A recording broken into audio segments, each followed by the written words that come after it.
हिंदी में यूपीएससी की तैयारी से संबंधित प्रोग्राम्स को देखने के लिए सब्सक्राइब करें study IQIAS Hindi. Donald Trump America के राष्ट्रपति के तौर पर निर्वाचित हो चुके हैं, सभी को पता है। वो दूसरी बार राष्ट्रपति बनने वाले हैं अमेरिका के, सभी को पता है।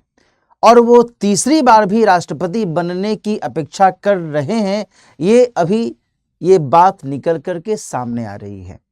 आपके मन में ये सवाल उठ सकता है कि क्या सर अमेरिका में 3 बार राष्ट्रपति बनाया जा सकता है?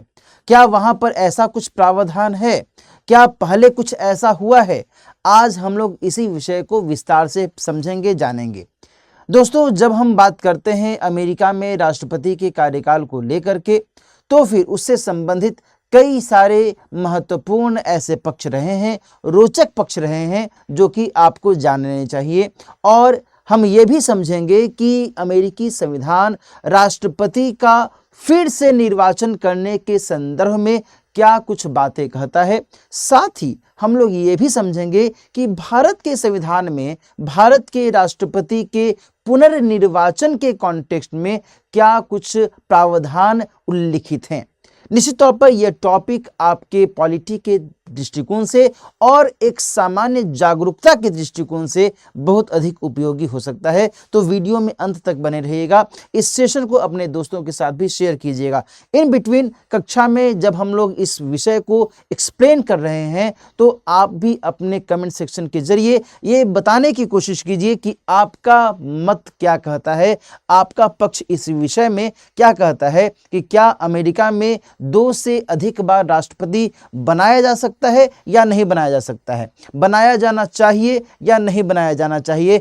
आप अपने मत जरूर दीजिएगा, ठीक है। तो यहां पर सामने एक जो न्यूज है हम लोग यहां पर देख रहे हैं कि Donald Trump says he is open to a 3rd term in office, can he be elected again. यहां पर भी सवाल वही पूछा जा रहा है जो मैं अभी आपसे पूछ रहा था। तो यहां जो बहुत ही स्पष्ट सा उत्तर है इस प्रश्न का कि अमेरिका में राष्ट्रपति कितनी बार चुनाव लड़ सकता है, तो वह अधिकतम 2 बार चुनाव लड़ सकता है, अधिकतम 2 बार। बात समझ आ रही है ना? यानी अधिकतम 2 बार ही वह राष्ट्रपति के तौर पर काम कर सकता है। और अभी आपको यह भी पता होना चाहिए कि डोनाल्ड ट्रंप जब पहली बार राष्ट्रपति बने थे, तो दूसरी बार फिर से जब 2020 में जो बाइडेन के अगेंस्ट में वो खड़े हुए कैंडिडेट के तौर पर उन्होंने अपने को जाहिर किया, स्पष्ट किया कि भाई हम भी फिर से चुनाव लड़ना चाहते हैं, तो उस बार उनको हार का सामना करना पड़ा था। लेकिन इस बार फिर से जब उन्होंने चुनाव में अपने कैंडिडेचर को स्पष्ट किया, तो फिर इस बार उनको जीत हासिल हुई है।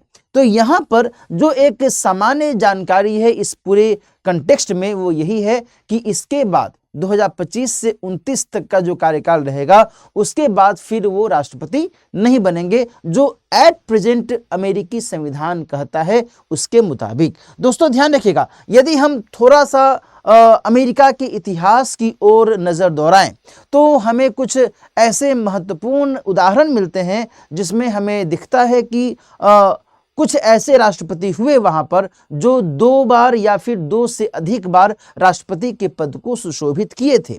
जैसे कि एक बहुत ही महत्वपूर्ण उदाहरण है जॉर्ज वाशिंगटन साहब का, जो पहली बार जब अमेरिका की स्वतंत्रता की लड़ाई समाप्त हुई और देन फिर उन्होंने राष्ट्रपति का पद संभाला, और एट दैट टाइम वो 1789 से लेकर के 93 तक और 1793 से लेकर के 97 तक अमेरिका के राष्ट्रपति के तौर पर काम किए। इनफैक्ट इनके बारे में तो यहां तक कहा जाता है कि तीसरी बार भी इनसे कहा गया था कि आप इतने कद्दावर नेता हैं कि आपके आगे कोई टिक ही नहीं सकता, तो क्यों नहीं आप फिर से चुनाव लड़ते हैं और आप फिर से राष्ट्रपति बन जाए। लेकिन जॉर्ज वाशिंगटन साहब ने कहा कि देखिए, ये मेरे लिए बहुत हो गया, अब मैं 2 बार राष्ट्रपति बन चुका हूं, अब बेहतर है कि कोई दूसरा व्यक्ति राष्ट्रपति बने। और इस तरीके से उन्होंने एक परंपरा की शुरुआत की कि भाई 2 बार राष्ट्रपति बनाया जा सकता है। Getting it? ये चीजें यहां पर एक परंपरा के तौर पर उस समय इसको शुरू किया गया था। उस समय ऐसा संविधान में कोई उल्लेख नहीं मिलता है। इसके बाद एक और बहुत ही महत्वपूर्ण व्यक्ति का नाम आपने सुना होगा, अब्राहम लिंकन साहब, जिनके कार्यकाल में दास प्रथा अमेरिका में समाप्त हुआ था और उसी समय में गृह युद्ध जैसी जो स्थिति थी अमेरिका में, अमेरिकन सिविल वार 1860 से 65 के दौरान में लड़ा गया था और इसी दौरान में 1861 से लेकर के 65 के बीच में वो राष्ट्रपति के तौर पर काम करते हैं और 1865 में फिर से वो चुनाव जीतते हैं, लेकिन चुनाव जीतने के कुछ ही समय के बाद इनको मार दिया जाता है। तो यहाँ पर हमें दो महत्वपूर्ण व्यक्तित्वों के बारे में जानकारी मिलती है कि जिन्होंने 2 बार कार्यकाल संभाला था राष्ट्रपति के तौर पर, उन्होंने अमेरिका में अपने पद की गरिमा को और अधिक बढ़ाया था। लेकिन यहाँ पर एक जो तीसरी बहुत ही महत्वपूर्ण घटना है वो अपने आप में रोचक है और वो है F.D. रूजवेल्ट यानी कि फ्रेडरिक रूजवेल्ट, जिनके कार्यकाल के बारे में यदि मैं बात करूं तो वो 4 बार अमेरिका के राष्ट्रपति बने। मैंने आपको पहले ही बताया कि अमेरिकी संविधान में ऐसा एट दैट टाइम कुछ भी मेंशन नहीं था कि 2 बार से अधिक राष्ट्रपति नहीं बनाया जा सकता है। वो तो जॉर्ज वाशिंगटन साहब ने एक परंपरा की शुरुआत करवा दी और देन फिर उसी चीज को फॉलो किया जाता रहा था। यहाँ पर जब F.D. रूजवेल्ट साहब 1933 में राष्ट्रपति के तौर पर आते हैं तो इसके बाद 1937 में, इसके बाद 1941 में और देन आफ्टर 1945 में वो राष्ट्रपति बनते हैं। अब आप समझिए कि 1933 से लेकर के 1945 का जो समय था, यदि वैश्विक परिप्रेक्ष्य में इस समय को देखें तो कितना अधिक उतार चढ़ाव वाला समय था। आपको पता होना चाहिए कि 1919 में प्रथम विश्व युद्ध की समाप्ति हुई थी। 1929 के समय में वैश्विक आर्थिक मंदी का जो समय है वो हम लोग देख रहे थे और उसके बाद जो है रूजवेल्ट साहब राष्ट्रपति के तौर पर आते हैं। इन्हीं के सौजन्य से न्यू डील, जो कि अमेरिका में आर्थिक मंदी को दुरुस्त करने के लिए, उसको समाप्त करने में बहुत बड़ी भूमिका अदा की जाती है न्यू डील के माध्यम से। ये F.D. रूजवेल्ट के लिए एक बहुत ही महत्वपूर्ण स्टेप साबित हुआ और इस लोगों ने इनकी भूरी भूरी प्रशंसा की, क्योंकि पूरे वैश्विक आर्थिक मंदी को समाप्त करने में इनकी भूमिका को बहुत अधिक सराहा गया था। तो यहाँ पर 1937 में जब फिर से राष्ट्रपति चुनाव हुआ तो उनको कहा गया कि सर, आपसे अच्छा कोई व्यक्ति हो ही नहीं सकता, तो आप फिर से चुनाव लड़िए और वो फिर से चुनाव जीत गए। अब देखिए बारी आती है 1939 के समय की, जबकि द्वितीय विश्व युद्ध की शुरुआत हो जाती है। 1939 से देखो 1945 तक ये द्वितीय विश्व युद्ध चलता है और इसी बीच जब 1937 से लेकर के 1941 के दौरान में वो राष्ट्रपति की भूमिका में थे तो उस समय तो द्वितीय विश्व युद्ध चल ही रहा था। तो फिर से इनको कहा गया कि भाई अभी नाजुक समय है, क्यों नहीं आप फिर से राष्ट्रपति का चुनाव लड़ें और फिर से ये राष्ट्रपति चुनाव में जीत हासिल करते हैं। देन आफ्टर फिर से वो राष्ट्रपति चुनाव में जीत हासिल करके 1945 तक वो राष्ट्रपति की तौर पर अपनी भूमिका निभाते हैं। इसके बाद 1945 में जबकि राष्ट्रपति चुनाव होता है, राष्ट्रपति के पद पर फिर से ये आते हैं, उस समय भी द्वितीय विश्व युद्ध समाप्त नहीं हुआ था। भाई द्वितीय विश्व युद्ध समाप्त होता है अगस्त 1945 में जापान में हिरोशिमा और नागासाकी पर जब बम गिराया जाता है, परमाणु बम जब गिराया जाता है, उसके बाद द्वितीय विश्व युद्ध की समाप्ति होती है फाइनली। और इस समय तक द्वितीय विश्व युद्ध समाप्त नहीं होता है। इस समय फिर से इनको कहा जाता है और फिर से ये चुनाव में जीत हासिल कर लेते हैं और इस तरीके से 4 बार इनको जीत मिलती है। यहां पर एक टर्निंग पॉइंट आता है दोस्तों 1945 में। इसी बीच अप्रैल 1945 में इनकी मौत हो जाती है और जो वाइस प्रेसिडेंट के तौर पर एट दैट टाइम काम कर रहे थे वो थे ट्रूमैन। और यही ट्रूमैन थे जिनके नेतृत्व में अमेरिका के द्वारा जापान के नागासाकी और हिरोशिमा पर परमाणु बम से हमला तक कर दिया गया था। ये बहुत ही रोचक घटना है, बहुत ही अपने आप में ऐतिहासिक घटना मानी जाती है। इस कंटेक्स्ट में आपको जगह जगह पर जानकारियां मिल सकती हैं, है ना। जब भी आप ट्रूमैन की बात करेंगे, ट्रूमैन की योजना के बारे में भी बाद में विश्व के इतिहास में पढ़ने को मिलता है। तो ये सब जो गतिविधियां इन्हीं के समय में चली थी। Getting it. तो यहां पर जो ट्रूमैन है वो नए राष्ट्रपति के तौर पर चुन करके आते हैं। कब? जब रूजवेल्ट साहब की मौत हो जाती है। Getting it? यहां तक बात क्लियर है। अब देखिए बात थोड़ा सा समझिए कि ये सारी जो घटनाएं होती हैं, इसी घटना के बीच में हमें क्या समझ में आता है? हमें ये समझने में आता है कि अमेरिकी संविधान में ऐसा सच कोई व्यवस्था नहीं थी जिसमें यह स्पष्ट किया गया हो कि मैक्सिमम कितनी बार कोई व्यक्ति राष्ट्रपति बन सकता है। और आपको पता होना चाहिए कि अमेरिका का जो राष्ट्रपति होता है वो अपने आप में बहुत अधिक शक्तिशाली होता है। 4 साल का उनका कार्यकाल होता है और इस 4 साल के कार्यकाल में कोई उनको डिगा नहीं सकता। Getting it? तो ऐसे में इन परिस्थितियों में ये बातें तैरने लगी कि यदि ऐसा होगा, मान लीजिए कोई व्यक्ति लगातार अमेरिका का राष्ट्रपति बनता चला जाए, तो बाकी जो कैंडिडेट्स होंगे उनका विकल्प क्या होगा।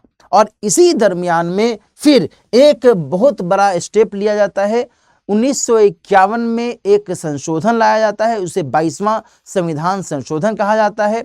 और इस संशोधन के माध्यम से पहली बात यह कही गई कि अमेरिकी राष्ट्रपति अधिकतम 2 बार ही राष्ट्रपति बन सकता है।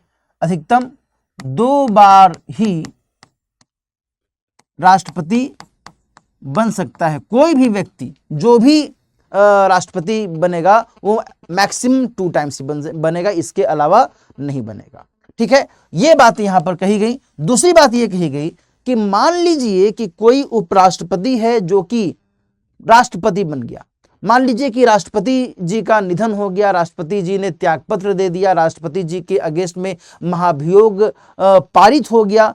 इन तमाम कंडीशंस में, या फिर वो बीमार हो गए, बुरी तरीके से बीमार हो गए, अब वो फिर से राष्ट्रपति का पद नहीं संभाल सकते हैं, ये सारी कुछ परिस्थितियां यदि आती हैं, तो इस स्थिति में यदि जो उपराष्ट्रपति हैं वो राष्ट्रपति बनते हैं, तो यहां पर एक कंडीशन लगाया गया।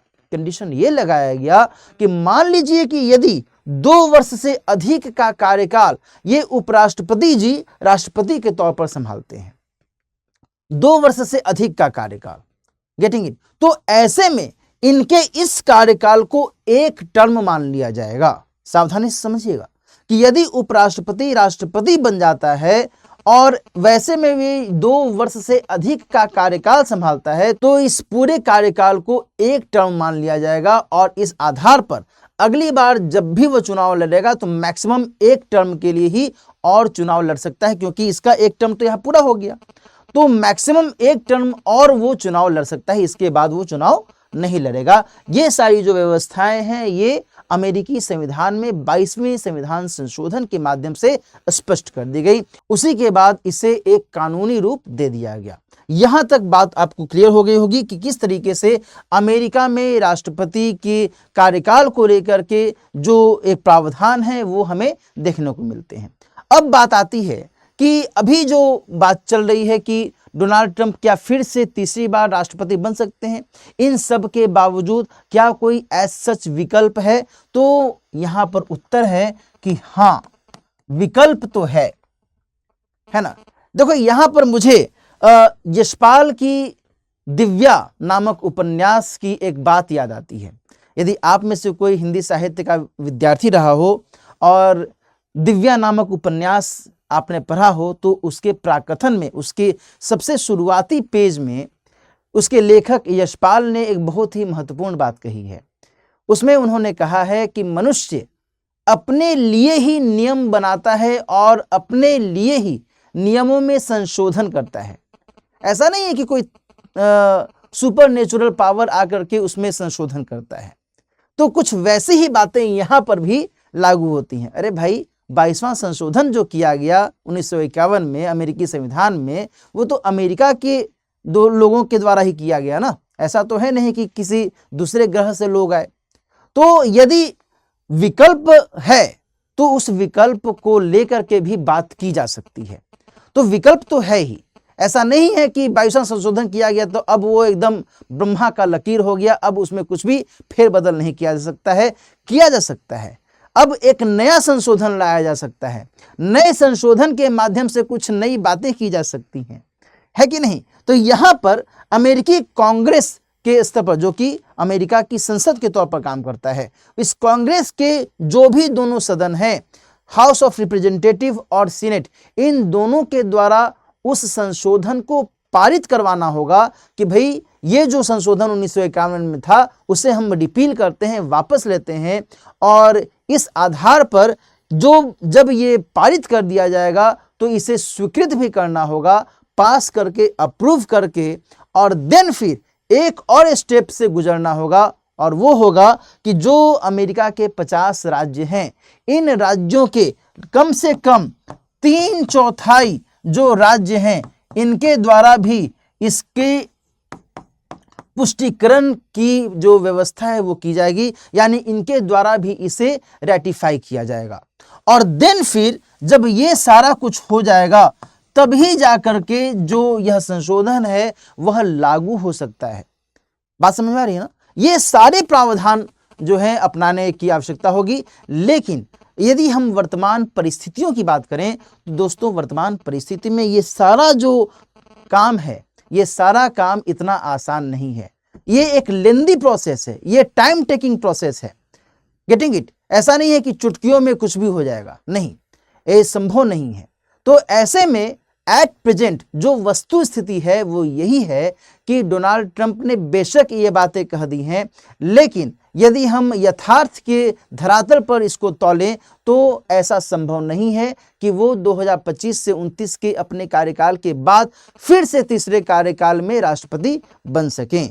तो एट प्रेजेंट जो व्यवस्था है उसी को यहाँ पर फॉलो किया जा सकता है। आगे आने वाले समय में अमेरिकी संसद के द्वारा यदि ऐसा कोई नया स्टेप उठाया जाता है तब तो फिर वो अलग बात हो जाएगी। Getting it? तो ये सारी जो गतिविधियां यहाँ पर आपको ध्यान में रखने की आवश्यकता है। इसके अलावा जो एक और पक्ष है इस पूरी चर्चा से जुड़ा हुआ, वो क्या है? वो ये है कि क्या भारत की स्थिति में देखें तो राष्ट्रपति पद के लिए फिर से निर्वाचन की व्यवस्था है या नहीं है, इसमें क्या कुछ बातें कही गई हैं। दोस्तों, जब हम भारत के अंतर्गत राष्ट्रपति के कार्यकाल के कंटेक्स्ट में बातचीत करें तो आप सभी को पता होना चाहिए कि भारत के राष्ट्रपति का जो कार्यकाल है ये 5 वर्ष का होता है। 5 वर्ष का कार्यकाल, ठीक है भाई? अच्छा, लेकिन यहां पर जो दूसरा महत्वपूर्ण प्रश्न है वो ये कि क्या जो एक बार राष्ट्रपति बन गया वो दोबारा राष्ट्रपति बन सकता है? तो जी हां, दोबारा भी राष्ट्रपति बन सकता है। और इसका एकमात्र एग्जाम्पल है डॉक्टर राजेंद्र प्रसाद।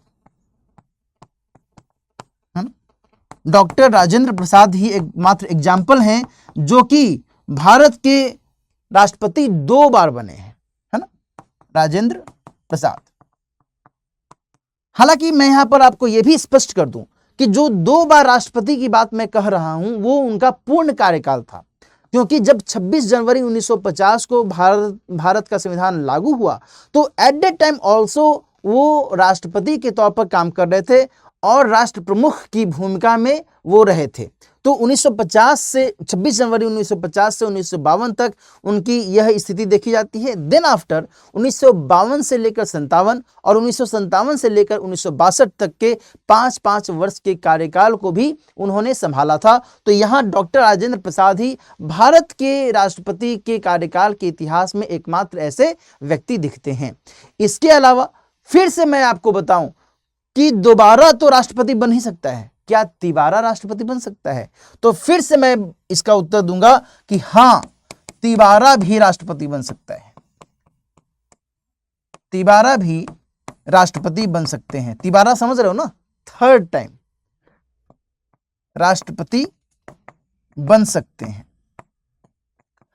अब आपके सामने सवाल होगा कि सर क्या ये भारतीय संविधान में कहा गया है या फिर ये भी परंपरा की तरह ही लागू किया गया है? तो जी नहीं, ये भारतीय संविधान में अनुच्छेद 57 में स्पष्ट है कि जो भारत के राष्ट्रपति एक बार निर्वाचित हुए वो दोबारा से री इलेक्ट हो सकते हैं। और यहाँ पर इस बात को लेकर के एज सच कुछ भी नहीं लिखा गया है संविधान में कि वो अधिकतम कितनी बार राष्ट्रपति बन सकते हैं। ये बातें भारतीय संविधान में नहीं लिखी गई हैं, तो जाहिर सी बात है जब नहीं लिखी गई हैं तो कितनी भी बार राष्ट्रपति बन सकते हैं। 1 बार, 2 बार, 3 बार, 4 बार राष्ट्रपति बन सकते हैं। बात आ रही है ना समझ में? तो यहां इस चीज को ध्यान में रखिएगा। आर्टिकल 57 के माध्यम से ये जो जानकारी है हमें मिलती है, ये जो अनुच्छेद है आपके लिए बहुत अधिक उपयोगी हो सकता है। तो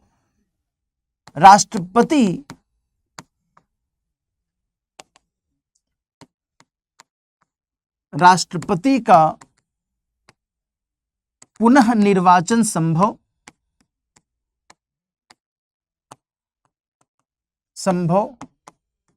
और अधिकतम कितनी बार राष्ट्रपति बन सकते हैं,